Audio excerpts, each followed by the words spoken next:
नमस्कार दोस्तों, भाइयों बहनों एवं प्रिय सभी लोगों का स्वागत करता हूं मैं इस वीडियो में आने के लिए।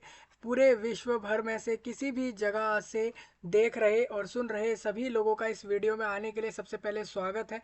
दोस्तों, आप सभी को बताना चाहता हूं, इंडिया देश के असम स्टेट में एक टीचर रिक्रूटमेंट आउट हुआ है, जिसके अंदर 1600 से ज़्यादा वैकेंसी आउट हुई है और ये कल के दिन नोटिफिकेशन इसके अंदर आया है जो इस वीडियो में डिस्कस होने वाला है। तो आप सभी को बता दूं, जितने भी लोग इंडिया देश से मुझे सुन रहे हैं, चाहे वो इंडिया में किसी भी जगह से हो, उनके लिए वीडियो काफ़ी ज़्यादा खास रहेगा। देखिए, सबसे पहले मैं आपको बता दूं, ये रिक्रूटमेंट मतलब ये जो वैकेंसी है ये इंडिया देश के असम स्टेट में आई है। मतलब लोगों को अगर वो अन्य स्टेट से मतलब कि असम के बाहर से अगर अप्लाई करते हैं इस वैकेंसी पर, तो उनको असम स्टेट में जाकर इस वैकेंसी को लेना होगा। अब मेन बात यह है कि क्या असम स्टेट के लोग एलिजिबल हैं सिर्फ, या फिर ऑल इंडिया में लोग इसमें एलिजिबल हैं, वो सारा कुछ मैं नोटिफिकेशन के साथ क्लियर करूंगा। तो आप सभी को बता दूं, जितने भी इंडिया के लोग हैं वीडियो में आगे तक जरूर बने रहें। सारी जानकारी आपको इस वीडियो में मैं बता दूंगा। सबसे पहले मैं इस वीडियो में आपको ये बताऊंगा, दो तरह के नोटिस आए हैं जिसके अंदर वैकेंसियों की संख्या लिखी है, साथ में ये भी लिखा है कि कितनी एज चाहिए अप्लाई करने के लिए, क्या क्वालिफिकेशन होनी चाहिए, कौन कौन सी पोस्ट हैं, किन सब्जेक्ट्स के टीचर्स की रिक्रूटमेंट होगी और सैलरी कितनी मिलेगी और क्या क्या बेनिफिट होंगे सैलरी के अलावा, और ये असम में किस जगह पर वैकेंसीज होंगी और आपका सिलेक्शन होगा कैसे, क्या कोई एग्ज़ाम होगा या फिर डायरेक्ट आपकी क्वालिफिकेशन के बेस पर सिलेक्शन हो जाएगा। ये सारी चीज़ें मैं आपको इस वीडियो में क्लियर करूँगा। तो आप लोग इस वीडियो में जो भी कुछ जानोगे वो इस रिक्रूटमेंट के बारे में सारा कुछ जानोगे। और इस जो रिक्रूटमेंट का जो नोटिफिकेशन है वो मैंने वीडियो के सही नीचे उसका लिंक दे दिया है, नोटिफिकेशन का लिंक भी दे दिया है, साथ में अप्लाई करने के लिए भी लिंक दे दिया है, जिससे कि जिन भी लोगों को अप्लाई करना हो जाकर अप्लाई कर लेना। तो चलते हैं, हम पूरा नोटिफिकेशन डिस्कस कर लेते हैं। सबसे पहले आप अपने स्क्रीन पर देख पा रहे हो, जैसा कि लिखा है department of education Kokrajhar, BTC Assam, मतलब असम राज्य में कोकराझार एक जगह है, वहाँ से रिक्रूटमेंट आया है, जिसके अंदर बताया जा रहा है कि पीजीटी और एसजीटी, आपको बता दूं, यानी पोस्ट ग्रेजुएट टीचर्स और ग्रेजुएट टीचर्स की रिक्रूटमेंट हो रही है, जिसके अंदर बोला गया है कि 1600 से ज़्यादा लोग रिक्रूट होंगे। लगभग 1611 से भी ज़्यादा लोग इसके अंदर रिक्रूट होंगे, मतलब उन लोगों को वैकेंसी मिलेगी। अब ये गवर्नमेंट जॉब है कि या प्राइवेट है, ये सब आपको सारी क्लियर करूँगा। सबसे पहले आपको बता दूं, यहाँ पर जिसने वैकेंसी निकाली है वो गवर्नमेंट है। ठीक है, अब आपकी वैकेंसी कहाँ जाएगी, गवर्नमेंट स्कूल में जाएगी या किधर जाएगी, वो सारा कुछ इस वीडियो में मैं आपको बता दूंगा।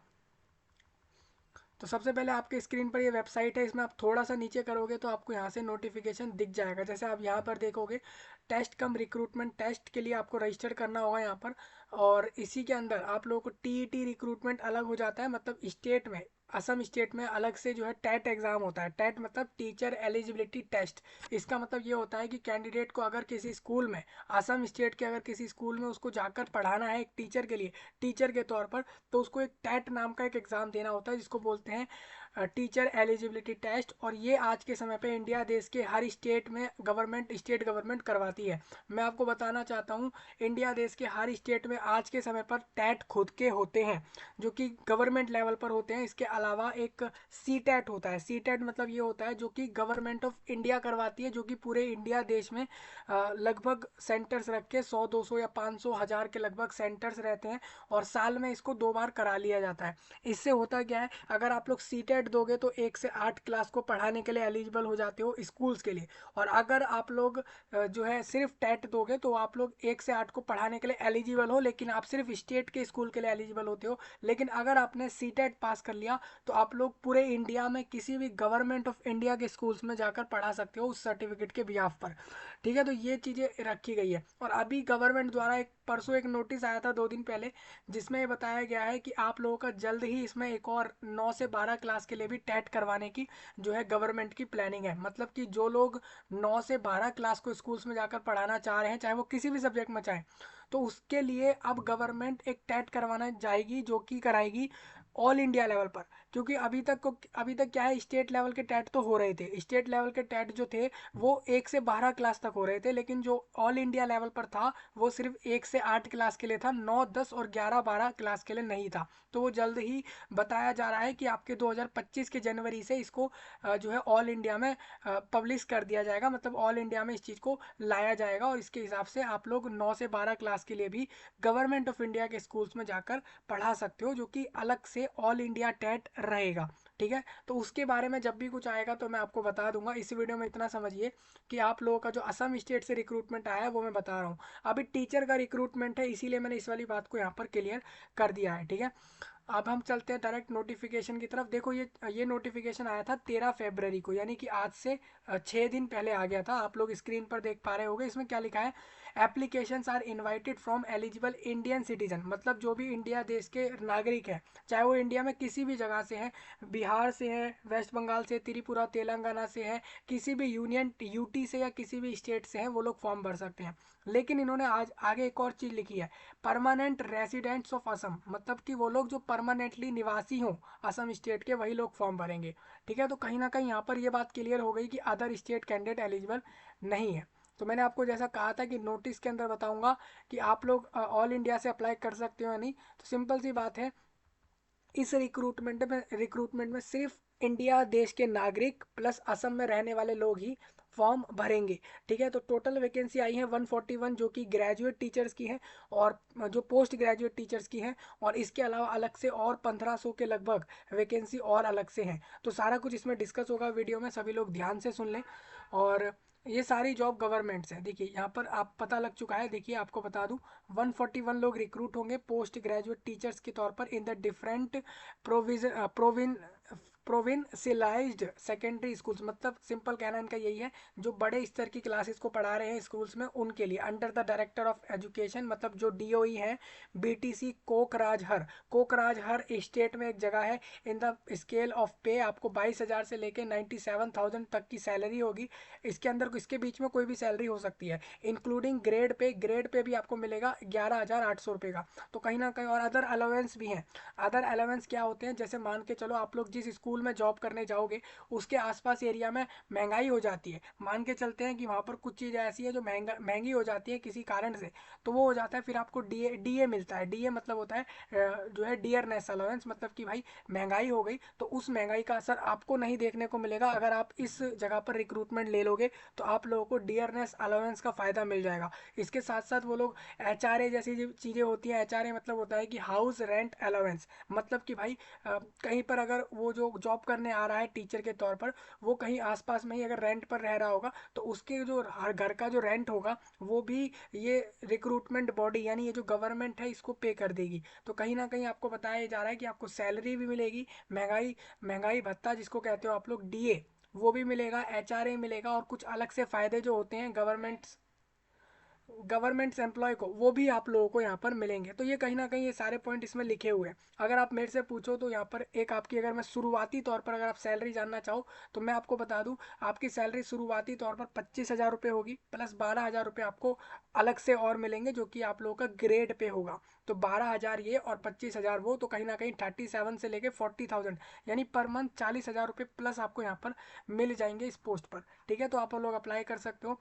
एक चीज़ और आगे बढ़ता हूँ इसमें, द डिस्ट्रिक्ट वाइज। अब आप ये जानते हो कि असम स्टेट में बहुत सारे अलग अलग जितने भी ज़िले हैं, डिस्ट्रिक्ट वाइज और सब्जेक्ट वाइज, कि किस ज़िले में किस सब्जेक्ट के टीचर की ज़रूरत है, मीडियम वाइज कि कौन सा टीचर उनको रिक्रूट करना है, हिंदी मीडियम में, इंग्लिश मीडियम में, आसामीज़ में या किस में, और कैटेगरी वाइज जैसे कैंडिडेट अगर असम स्टेट का एससी है, एसटी है, ओबीसी है, तो उसके लिए कितनी वैकेंसी है, वो सारा कुछ इन्होंने बोला है। एज वेल डेट और टाइम कि कब तक आप फॉर्म भरोगे for TET cum recruitment test के लिए, एंड अदर डिटेल्स वो नोटिफाई जो है कर दी गई है वेबसाइट पर in due course of time, मतलब कुछ समय के अंदर आपको ये भी बता दिया जाएगा कि किस जिले में और किस सब्जेक्ट के तौर पर आपकी जो है रिक्रूटमेंट आई है। मतलब अभी इन्होंने ये सब नहीं बताया कि किस ज़िले में कितनी वैकेंसी है, अभी तक ये नहीं बताया गया।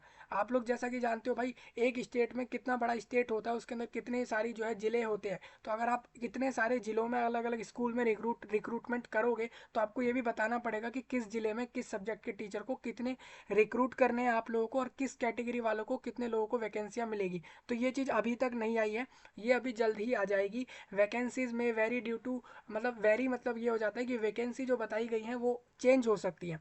हो सकता है जिनको अभी 140 लोगों की ज़रूरत है, आगे चल के 200 लोगों की ज़रूरत हो जाए। हो सकता है कि आगे चल के 80 या 90 या 92 ऐसा कोई अलग सा नंबर निकल के आ जाए और कह दे कि हमें अब इतने लोगों की ज़रूरत है। The directorate of education BTC Kokrajhar reserve करता है राइट कि वो चेंज कर सकते हैं। मतलब जो लोग रिक्रूटमेंट दे रहे हैं उनके पास ये साफ साफ राइट है कि वो इसमें चेंजेस दे सकते हैं। हो सकता है इस वैकेंसी को कैंसिल भी कर दें, अगर बिना कोई कारण बताए तो ऐसा भी वो लोग कर सकते हैं। ठीक है, मैं थोड़ा आगे बढ़ता हूँ। कंडीशन ऑफ रिक्रूटमेंट सिंपल सी यही बात है कि applicant must be a post graduate. Applicant post graduate होना चाहिए, मतलब वो मास्टर डिग्री पास आउट होना चाहिए उस सब्जेक्ट में।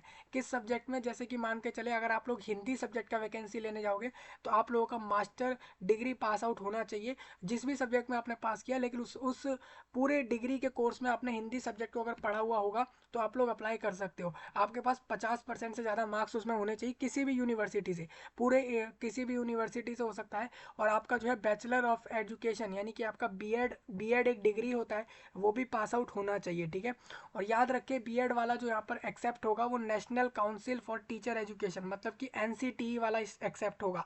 मतलब नेशनल लेवल वाला बीएड डिग्री एक्सेप्ट होगा, प्लस इसके अंदर आप लोगों का पोस्ट ग्रेजुएट मतलब master pass degree plus BEd. आपको बता दूं अगर आप लोग बीएड करने कहीं भी जाओगे तो आपसे पहले वो कहते हैं कि कोई भी बैचलर डिग्री करो किसी भी सब्जेक्ट में, उसके बाद आप लोग बीएड कर लो, और बीएड के बाद आप लोग बीएड के साथ साथ भी मास्टर्स कर सकते हो। तो मास्टर्स और बीएड दोनों जिन भी लोगों ने करा है वही लोग फॉर्म भरेंगे। बीएड पीजीटी के लिए एक्सेप्ट होता है, पीआरटी में अब नहीं लिया जाता। डिग्रीज ऑब्टेन्ड इन ऑफ, जो डिग्री ली गई है इन ऑफ कैंपस और डिस्टेंस एजुकेशन वो नहीं ली जाएंगी। मतलब वो लोग जो रेगुलर बेस पर डिग्री नहीं कर रहे थे, या फिर वो लोग जो कि ऑफ कैंपस मतलब कि वो लोग कैंपस में जाकर डिग्री नहीं कर रहे हैं, उनको सिर्फ वो एग्जाम देने जा रहे थे, तो ऐसे लोगों की भी एक्सेप्ट नहीं होगी डिग्री, ऐसा इन्होंने यहाँ पर बताया है। Candidate shall have to read the same subject as one of the subject in degree level. Candidate को जो है उसने पढ़ा हुआ हो वो सब्जेक्ट एक सब्जेक्ट के तौर पर अपने डिग्री लेवल पर। यही बात मैंने आपको अभी कही कि अगर आपने मास्टर डिग्री किसी भी कोर्स में करी है और उस कोर्स के अंदर अगर आपने वो सब्जेक्ट पढ़ा हुआ है जिस सब्जेक्ट के तौर पर आप यहाँ वैकेंसी लेने जाओगे तो आप लोग फॉर्म भर सकते हो। In addition to the academic और प्रोफेशनल क्वालिफिकेशन एप्लीकेंट को मस्ट सेटिस्फाई करना है कुछ बातें, जैसे कि in case Assamese medium school, applicant को जो है पास आउट होना चाहिए उसको असमीज लैंग्वेज में एक सब्जेक्ट के तौर पर। अगर उसने मान के चले डिप्लोमा करा है तो उसका डिप्लोमा भी पास आउट होना चाहिए असमीज, क्योंकि आपको पता है इंडिया देश के असम स्टेट में असमीज एक ऐसी भाषा है जो काफ़ी ज़्यादा लोग बोलते हैं एज़ कम्पेयर कि वो हिंदी इंग्लिश इतना नहीं बोलते जितना असमीज़ बोलते हैं। उनकी प्रेफरेंस में पहले असमीज़ आती है और फिर कहीं ना कहीं हिंदी इंग्लिश जैसी भाषाओं को वो लोग बोलते हैं। इशूड बाय द असम साहित्य सभा या और read up to HSLC level, मतलब आपने 10th लेवल तक अगर आपने असमीज़ लैंग्वेज का अगर को जो आपका सब्जेक्ट है वो पास करा है तो आप लोग फॉर्म भर देना। मतलब ये सिर्फ साफ साफ कह रहे हैं कि सिर्फ इंडिया देश का सिटीजन और असम देश का नागरिक, मतलब असम देश में, सॉरी असम स्टेट में, इंडिया कंट्री में और असम स्टेट में जो कोई भी लोग रहते हैं, मतलब कि जो लोग इंडिया देश के नागरिक हैं और असम स्टेट में रहते हैं, प्लस उन्होंने अपने 10th क्लास तक असमीज़ लैंग्वेज का सब्जेक्ट पास किया है और वो मास्टर पास आउट डिग्री वाले हैं और बीएड पास आउट है, तो वो लोग फॉर्म भरेंगे। ठीक है, थोड़ा आगे बढ़ता हूँ। इन केस अगर उनका बंगाली मीडियम स्कूल रहा है तो उनको बंगाली पास आउट होना चाहिए लैंग्वेज में। किसी ने हिंदी मीडियम स्कूल से पास आउट किया है तो वो हिंदी लैंग्वेज सब्जेक्ट पास होना चाहिए। मतलब आपने जिस भी मीडियम से अपने 10th को पास किया है उस सब वो वाला मीडियम का सब्जेक्ट आपके 10th तक आपकी क्वालिफिकेशन में होना ही चाहिए, ये इन्होंने साफ साफ बताया है। फिजिकल फिटनेस कह रहे हैं कैंडिडेट को यहाँ पर रिक्रूट होने के लिए गुड साउंड हेल्थ होनी चाहिए, मतलब वो मेंटली फिजिकली और फ्री फ्रॉम किसी भी ऑर्गेनिक डिफेक्ट ना हो, उसको बॉडीली वो फ्री हो, मतलब उसको कोई बीमारी ना हो, इस बात का ध्यान रखेंगे। क्राइटेरिया सिलेक्शन का सिंपल है, यहाँ पर एक टीचर्स एलिजिबिलिटी टेस्ट कम रिक्रूटमेंट टेस्ट होगा जो कि 140 मार्क्स का होना है, जिसमें आपको बता दूँ पेपर शैल भी 140 मार्क्स, जिसमें आपका पेडागोजी आएगा, 50 मार्क्स में पेडागोजी है और उसके आगे इसमें बोल रहे हैं about Assam and it's people, उसके अंदर भी आपका 50 मार्क्स में आएगा। जनरल इंग्लिश 30 मार्क्स की आएगी।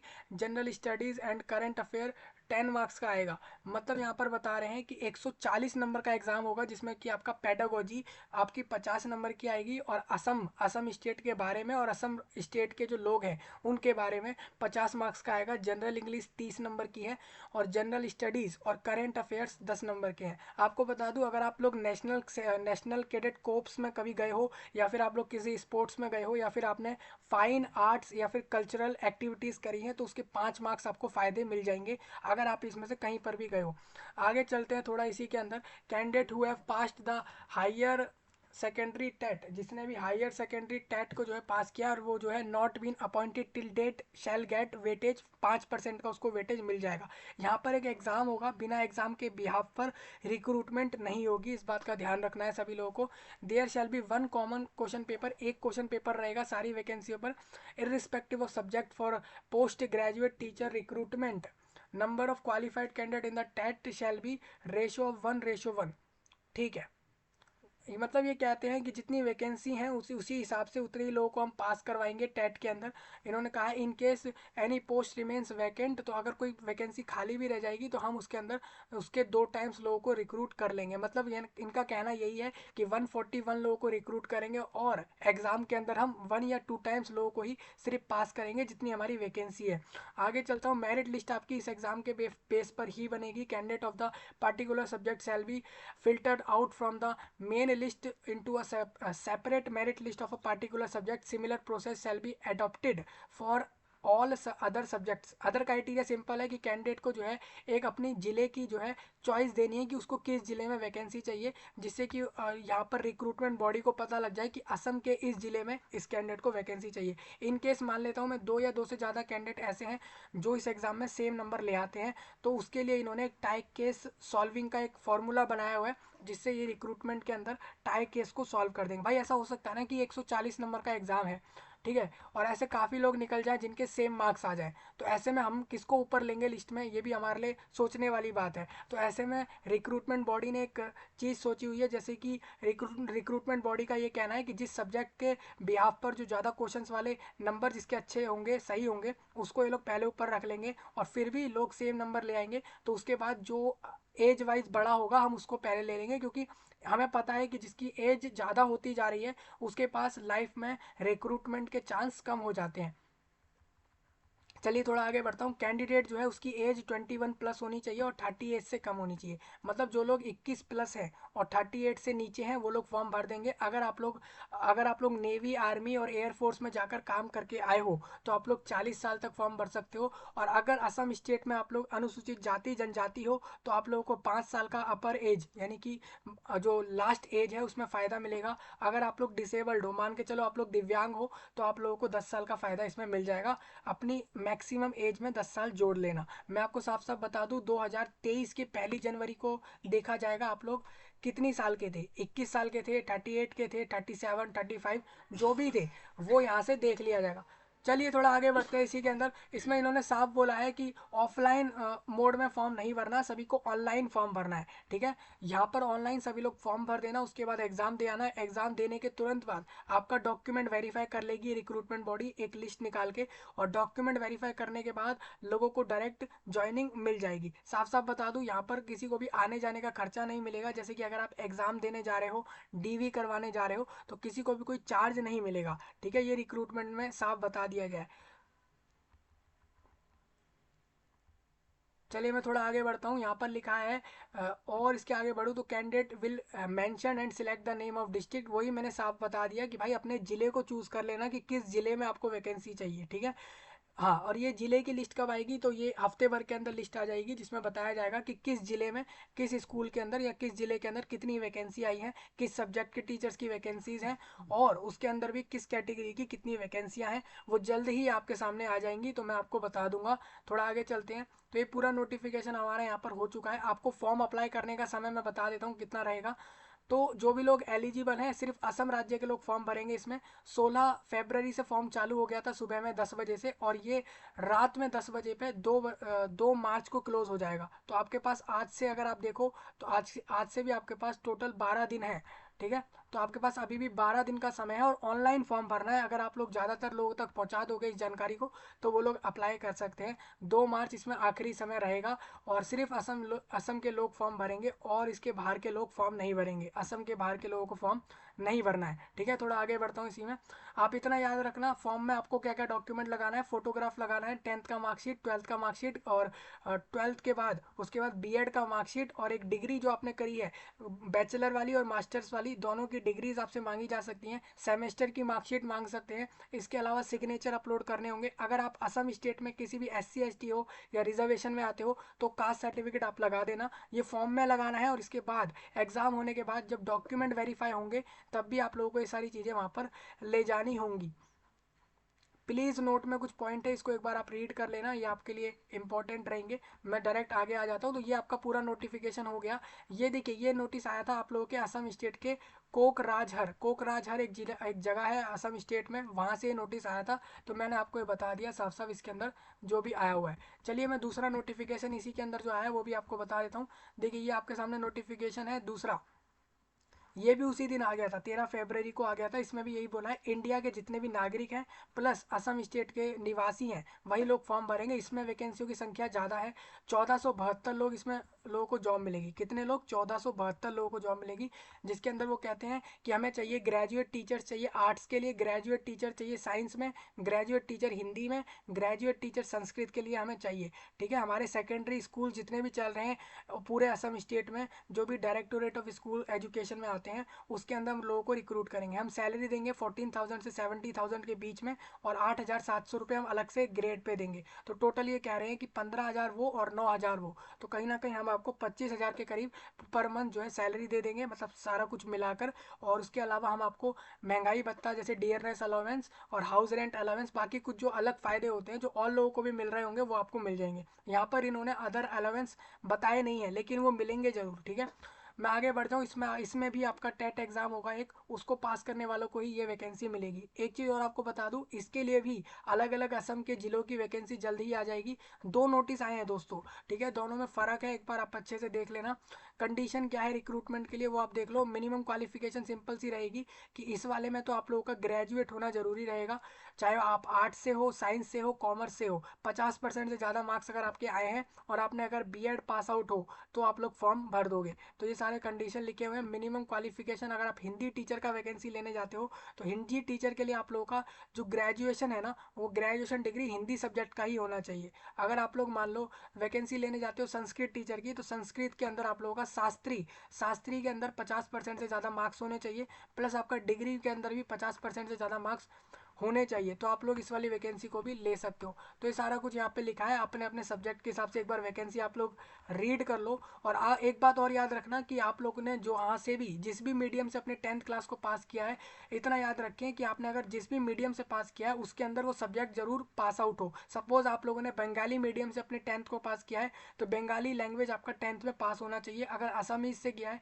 तो असमीज लैंग्वेज आपने 10th क्लास तक कहीं ना कहीं उस सब्जेक्ट के तौर पर पास आउट कर ली हो, नहीं तो वो माना नहीं जाएगा। ठीक है, हाँ, तो ये सब लिखा है। इसमें भी आपका 140 नंबर का एग्ज़ाम है, जिसमें से पेडागोजी 50 नंबर की है, और जनरल इंग्लिश 30 नंबर का है, जनरल स्टडीज़ 10 नंबर का रहेगा, जिसमें करंट अफेयर भी आएगा। ठीक है, तो इसको आप देख लेना। इसका सिलेबस अभी नहीं आया है, ये तो सिर्फ टॉपिक लिखे हैं। इसका सिलेबस भी हो सकता है 10 दिन में आ जाए, तो मैं आपको वहाँ से बता दूंगा। अदर क्राइटेरिया आप यहाँ से एक बार देख लेना, ये सारे आपके लिखे हैं। रिलैक्सेशन कितना मिलेगा, इसमें इसमें भी आपकी एज जो है ना, इस वाली वैकेंसी के लिए एज कम है, क्योंकि ये पीजीटी वैकेंसी नहीं है, ये सिर्फ ग्रेजुएट्स की वैकेंसी है। मतलब इसमें क्वालिफिकेशन कम चाहिए, मतलब पढ़ाई इतनी नहीं चाहिए इसके अंदर। और इसके अंदर 18 से लेकर 40 के बीच वाले एज वाले लोग फॉर्म भरेंगे। जिनकी 40 पूरी हो गई है उनसे यही कहूँगा, अगर आप SC ST हो तो आप लोग 45 एज तक भी इस वैकेंसी को ले सकते हो। आप लोग अगर दिव्यांग में आते हो तो आप लोग 50 साल की उम्र तक भी इस वैकेंसी को ले सकते हो। ठीक है, ऑनलाइन फॉर्म भरना है, इस बात का ध्यान रखें, ऑफलाइन में नहीं भरा जाएगा फॉर्म। थोड़ा आगे बढ़ता हूँ मैं इसी में।